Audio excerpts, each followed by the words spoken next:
back to my channel. For those of you who are new here, this is me just talking about my life. So in this video though, I'm just gonna talk about the process of, or how did I get top surgery while a global pandemic is also going on. So a lot of these steps, they're specific to me and just like the timing that this is going on around.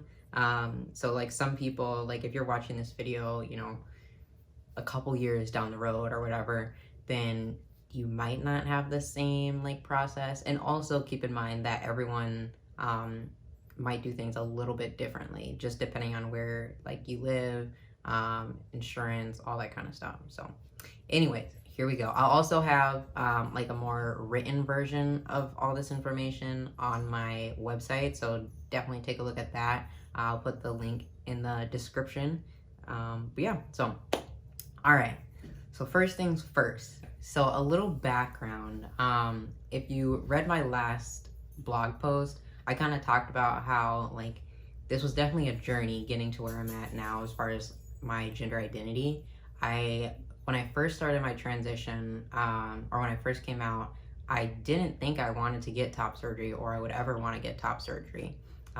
But I think a lot of this had to do with like how I was repressing my feelings just in general about my gender. So when I finally started to kind of open up and allow myself to feel the things I had been feeling my whole life, then I started feeling more and more like uncomfortable with like my chest. So just a background that I didn't always know I wanted top surgery. So anyways, so moving on.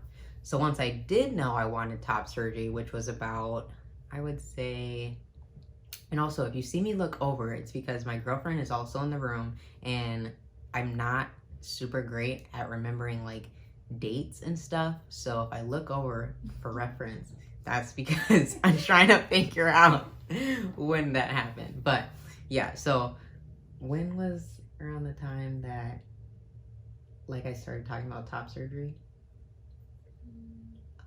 Probably May, April. No, way before. I would say like April. Yeah. Okay. So yeah, it was around April, which is I started testosterone in January. So April was about 4 months in, and I guess I was starting to like, people were starting to see me more and more as male in public. So I was passing more is pretty much what that means. And it was becoming like a little discouraging because I felt like I had to like slouch or kind of like hunch my back over a little bit to kind of hide my chest, even though I'm definitely not like a super, you know, bigger chested person.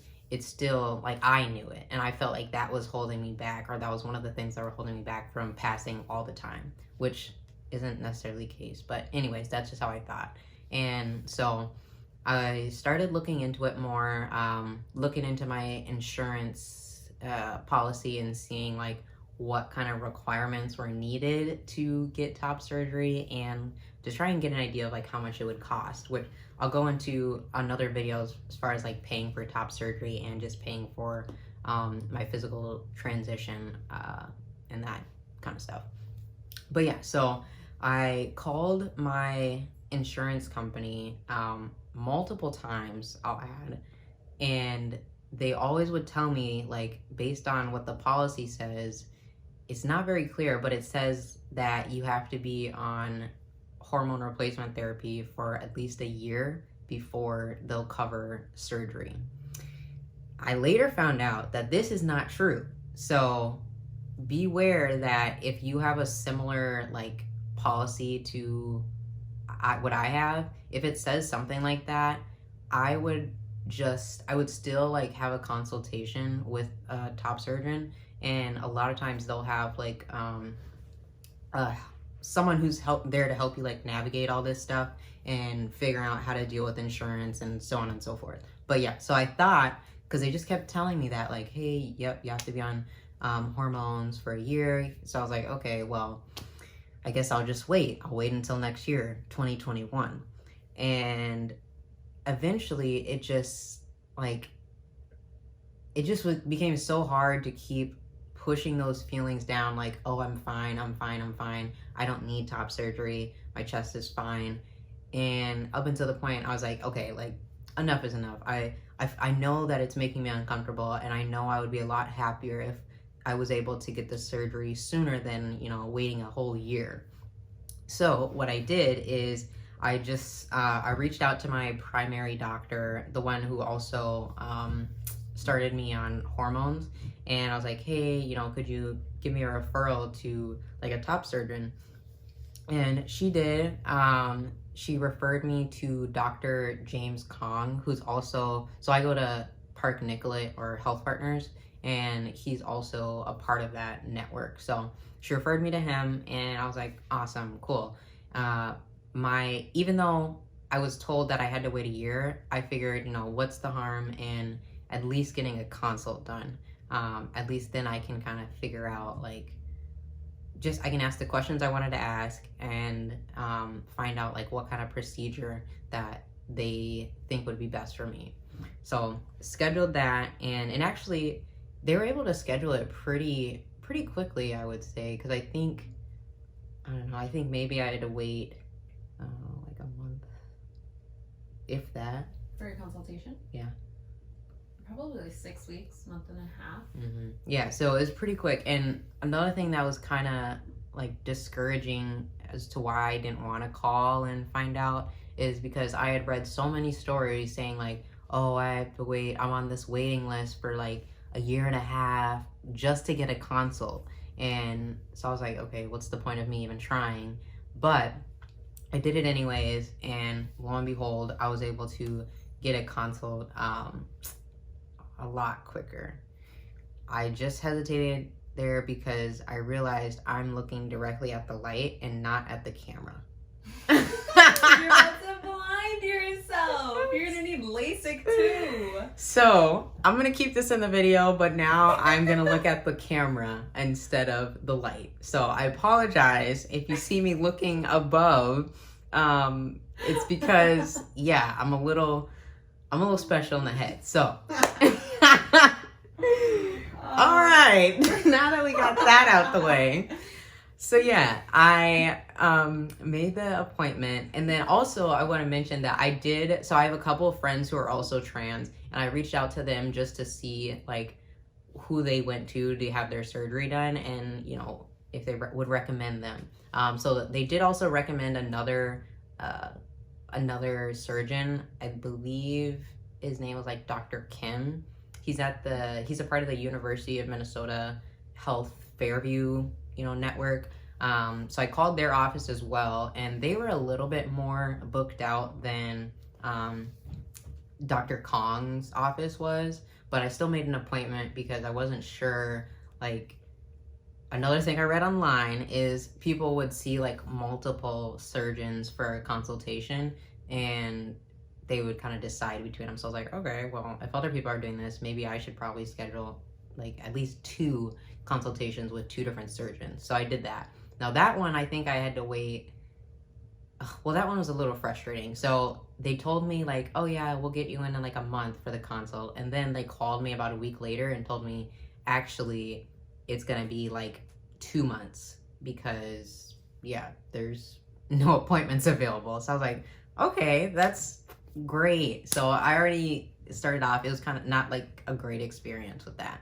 So yeah, I fast forward, and I go to my first appointment consultation with Dr. Kong, and because it's during COVID, I would have loved for my girlfriend to be able to come like inside with me so she could also ask questions, because that's what we had originally planned, but then things happen. So I went in there, and my first impression, he just seemed like a normal like doctor to me, like that doctor vibe, if that makes sense, where they'll answer all of your questions, but he's not really there to like, I guess, be your friend. So, which I wasn't really looking for. I like someone who's like straightforward and just to the point and keeps everything like pretty real with me. So I went in there, and I had like a list of questions that I found online, and I asked them. Mostly it was just like, have you worked with trans people before? Have you done any other gender affirming surgeries? How long have you been doing it? And just questions like that, because that's what people said you should ask. So I was like, okay, cool. He answered all those, and I felt pretty comfortable. He, at the time, told me, or we had discussed like a couple different options. For those who don't know, there are multiple like procedures for getting top surgery. So there's like double incision, there's peri-areolar, there's keyhole, and then there's like a bunch of other ones. But those are like the most like popular ones, I guess. So we had kind of decided on keyhole, which pretty much means they will, what do they do? So they make like a tiny incision on like the areola, and they just kind of like suck the tissue out pretty much. And then the kind he was talking about, we would also do liposuction to make sure that there's no like leftover tissue in there to get it as flat as possible.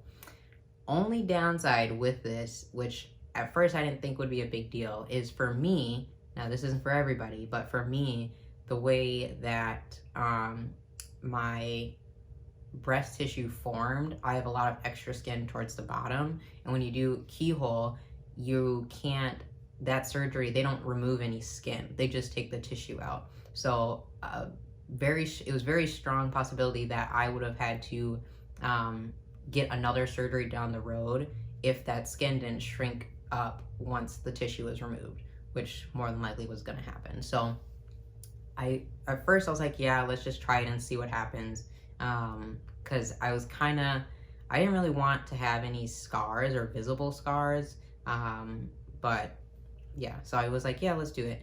And then he's like, okay, so the next steps are you have to have a letter of support from a medical provider, and then they can submit it to insurance for a prior authorization. So I got I'd already knew I was going to need a letter of support. So I had talked to my therapist beforehand, and like a couple weeks before that, and I was like, hey, I'll probably need this. I'm looking into getting top surgery, blah, blah, blah. And he was supposed to have it ready by then, but I guess there was some miscommunication with that. So I just emailed him right away after the appointment with him. And then I was like, hey, yeah, could you, send that letter of support over if you have it ready? And he was like, yep, of course. So he faxed that over to me, or he sent that to me, and I was like, they actually need you to fax it to the office. So I did that, and then I also got a copy just in case. And once they received it, I just called the clinic back, and I was like, it was like the day after the appointment. I was like, hey, I don't know, did you guys get the letter from my therapist? And they're like, yep, got it. We're submitting it now to your insurance company. So I was like, okay, cool. What happens? And I did ask them, like, what's the next steps after this? Is there anything else that I need to do? And they're like, nope, usually it takes about like 10 to 14 days for the insurance to get back to us. So yeah, one thing I forgot to mention is at the consultation, they did tell me that usually insurance companies don't cover liposuction. So more than likely I would have to pay for that out of pocket, which they told me it would be about $500, which I was like, okay, in the grand scheme of things, that's not too bad, because from what I saw online, a lot of times top surgery can be like thousands and thousands of dollars. So I was like, okay, 500, that's fine. So I'm waiting. I keep calling like the insurance company to try and get updates, and you can do that. And don't be like afraid to, if you're looking at getting top surgery and you're waiting for like a prior authorization to go through, don't be scared to like just call and ask them like what's the status and all that kind of stuff. Because one, you're probably paying, they're there for you, so you're probably either paying for insurance on your own, or whoever you have insurance through, and that's pretty much what they're there for. So don't be afraid to call them and ask them, because at least with my insurance company, they were always like super great about it, and they're like, hey, yeah, makes sense, looks like it's still processing. And yeah, so it's like, okay, cool. So it took maybe about like a week and a half, and then I finally got an email saying like, hey, we're gonna cover your surgery and except the liposuction part, which I already knew going into it, so I wasn't too pressed about that. But yeah, and I was like, awesome, okay, cool. Now, as far as what that means that they're gonna cover it it was a little confusing at first, especially at least for me it was. So like I said, I'll have another video in a blog post talking about like how to figure out how much it's gonna cost you to like do your physical or start your physical transition, whether it be hormones or whether it be like surgeries and stuff like that. So yeah, so they told me they would cover it, and then I called the clinic or the surgeon's office, and I was like, hey, so I just got an email saying that the insurance company approved it.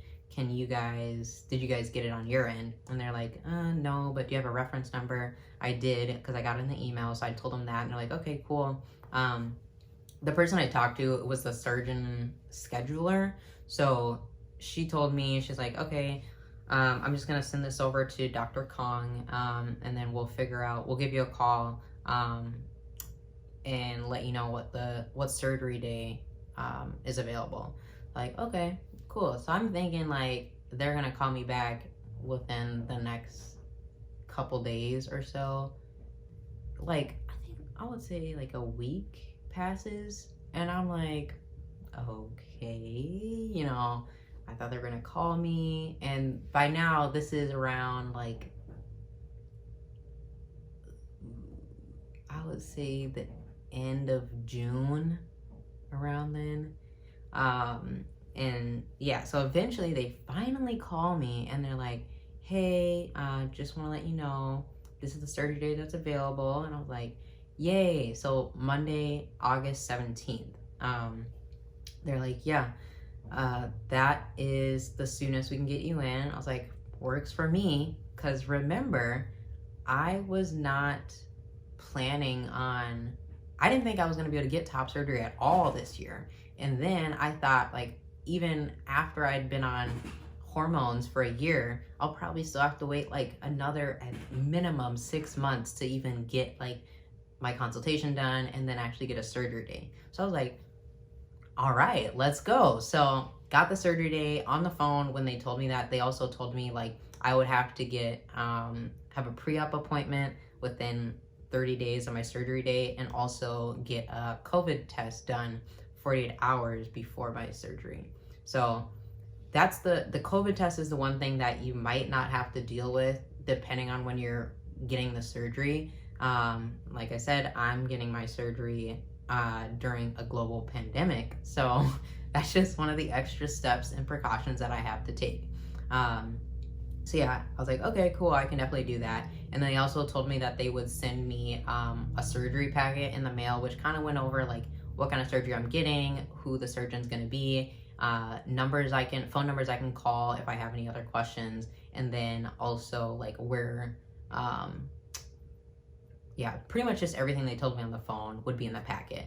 So I was like, all right, sounds good. And then the last thing she told me was that about 2 to 3 days before the surgery, the hospital would call me and let me know what time like I would need to check in by on the surgery day, and they'll also like go over like what they need me to do and like what's gonna happen on the check-in time. So I was like, all right, sounds good. So now a couple weeks pass, and I'm starting to feel like a little more concerned about the original type of procedure me and Dr. Kong had decided on, which was originally keyhole.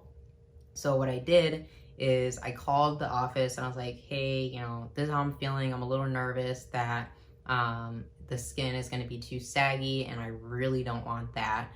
So is there a way, like, what should we do about it? And he told me, I was like, well, we can just get you in for another, a second consultation. And so just call the office again and then have them schedule one for you. I'm pretty sure we can get you in next week. So like, okay, cool. So I did that, and I was able to get in there next week. I think it was like maybe 5 days later. So I went there, and this was around, I want to say like the end of July. So pretty close, pretty close to like my surgery day in August. But I was like, okay, I'd rather do this than get a major surgery done and then not be like satisfied with the results. So I went to the second consultation, and this is where I told him my concerns, and he was like, that's definitely understandable.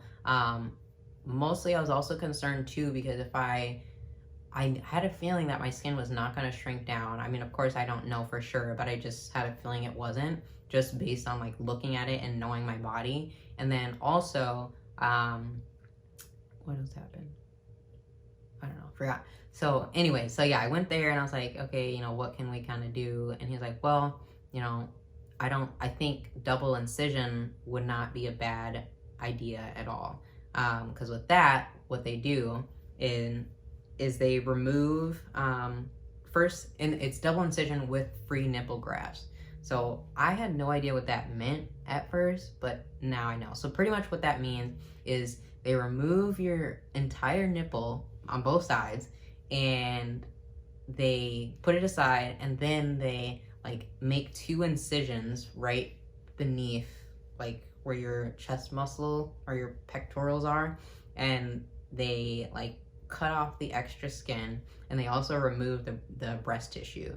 So with this kind of surgery, you for sure will have scars. So a lot of people don't want scars because they don't want to, like, whatever the reason being, whether they just don't like to look at themselves or what. So I was like, I'm fine with having the scars, because then I can, one, avoid having to come back later and get a whole nother surgery and go through the recovery process again. And then also, like, it is what it is. Like, you can always, I don't know, do like lots of scar care. There's tons of videos online about it. So like, I accept that, and I'm okay with it, because I think in the end I'll be more happy or satisfied with the results. So like, all right, let's do that.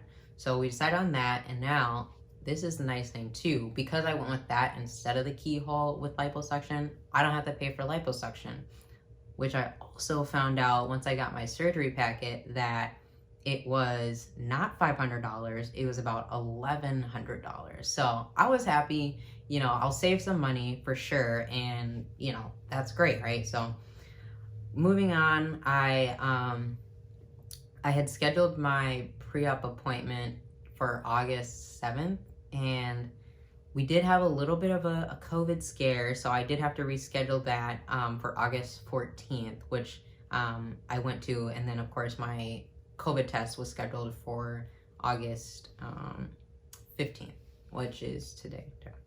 So yeah, so I went to my pre-op appointment on the 14th, which it was pretty much like a physical. So they checked like my temperature, blood pressure, height, weight, and I also had some blood work done. So some people may not know, but when you're on testosterone, the doctor is gonna probably have you get blood work done, just to kind of check your levels and make sure everything's looking okay, every like 3 months or so. So I was scheduled to get that done anyways in August, so I got that done. And they also, for the surgery, they wanted to check my hemoglobin levels as well. So I got that done all at the same time, which was super easy. The appointment total, like I would say, the appointment itself was maybe like 20 minutes, and then blood work was like another 15 minutes. But that's just because I had to wait a little bit before they called me in.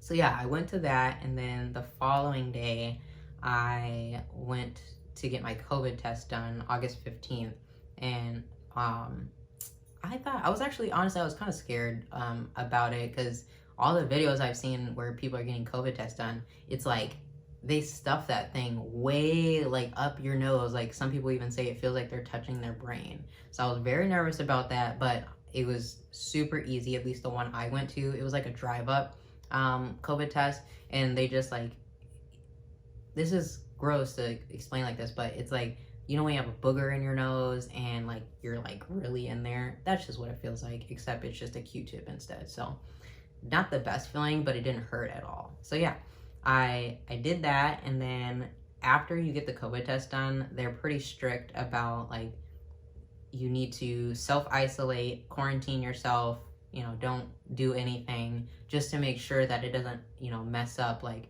even if you tested negative on the day, they don't want you to somehow catch it before then. So, or before your surgery. So like, so now that's kind of what I'm doing here. But yeah, so today is Saturday, the 15th, tomorrow's Sunday, and then Monday is when I'll have my surgery. So yeah, I know this video probably seems kind of long, but I just wanted to kind of explain like what the process was like leading up to getting my surgery. And then I'll also, of course, I'll be doing a vlog of the surgery day. So from the time like I wake up, which my surgery is at, I'm supposed to check in at 6:10 in the morning. So I'll do a vlog about that, and then, you know, we'll see what happens, how the day goes. But yeah, so I'm pretty excited. And I am a little nervous, just because I haven't really had a major surgery like this before. I've had my wisdom teeth taken out, but you know, everyone has their wisdom teeth taken out. That's a really easy thing. Usually takes like 45 minutes, if that. So with this surgery, I guess, yeah, I'm nervous because I don't know, I'll be asleep, but I guess there's a small part of me that is like scared, like what if I wake up or something and then like I can see them like going into my chest or something like that. Or like what if I wake up and I feel it and it's like painful, or like worst case scenario, a lot of people I feel like go through this, or a lot of trans people go through this, but what if I wake up and like I regret it or something, which I know is not true, because like even looking back at like right now, I